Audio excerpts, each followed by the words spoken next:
नमस्कार, अर्चना मेजवानीमध्ये आपलं स्वागत आहे। आज मी तुम्हाला पिझ्झा बेस कसा करायचा ते दाखवणार आहे।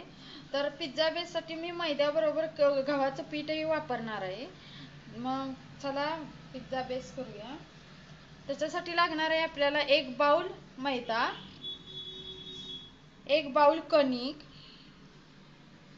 मीठ, कोमट पाणी आणि दही वापरणार। दही आपण फक्त 2 चमचे वापरणार आहोत आणि ड्राय इस्ट म्हणून कुकवेलचं मिळतं ते वापरू शकता तुम्ही। तर आपण पिझ्झा बेससाठी आपण ते मळूया। त्याच्यात 1 बाउल मैदा टाकला, आपण कणिक,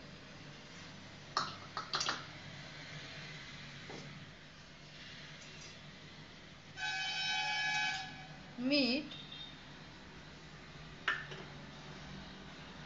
2 चमचे दही। आता आपण हे मळून घेणार आहोत सर्व टाकून। पीठ मी मळून घेतलेलं आहे ते आता आपण हिवाळ्यात 10 तास तरी आपण त्याला उबदार जागी ठेवायला पाहिजे, म्हणजे ते पीठ एकदम फुलून येईल। मी हे ओव्हन मध्ये ठेवत आहे, ओव्हन एकदम पॅक करून ठेवत आहे, त्यामुळे ते फुलून येईल, पीठ असे फुगून येईल। हे पीठ फुगून आल्यानंतर आपण त्याचे गोळे करूया। आपण एक गोळा घेऊया, जाडसरच आपण पिझ्झासाठी बेस तयार करणार आहोत।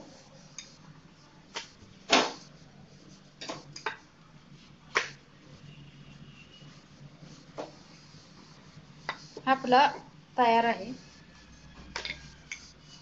तवा तापत ठेवलेला आहे।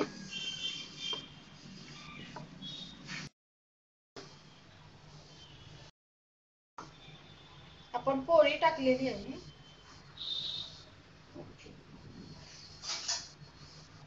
गॅस चढवायचा, दोन्हीकडून लालसर भाजून घ्यायचा।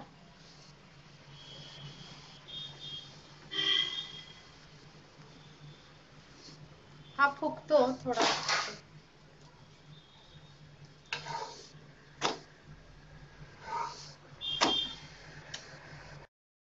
आपला दोन्ही बाजूनं भाजलेला आहे। एका बाजूनं असा खरपूस भाजायचा। हा झाला आपला पिझ्झा बेस। त्या प्रकारे राहिलेले गोळे करून तयार करू शकता।